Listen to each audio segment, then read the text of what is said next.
পছন্দ করে ফাতেমার ওন্না দুনিয়ার কোনো মানুষ কিনুক, এটা আল্লাহ চায় না। ফাতেমা পর্দানিশী, সেই ফাতেমা অভাবের কারণে ওন্না বিক্রি করতে স্বামীরে দিছে।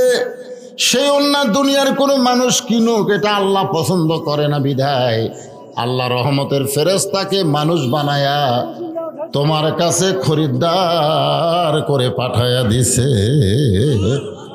আল্লাহ 6টা দিরহাম দিয়ে ওই ওন্নাটা কিনছে কে?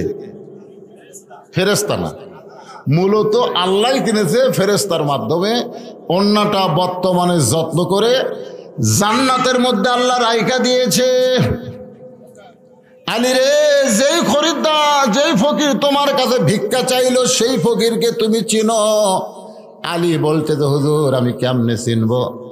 বলো তো আলী, তোমার কি খেয়াল আছে ফরিদ্দারকে তুমি যখন 6টা দিরহাম দাও তখন ফরিদ্দার মুস্কি মুস্কি হেসেছে? বলে হ্যাঁ, এইটা আমার খেয়াল আছে। ভিক্ষা নেওয়ার সময় কান্নাকাটি করলো, আর যেই 6 দিরহাম দিছি ফকির হাসতে হাসতে চলে গেল। আল্লাহ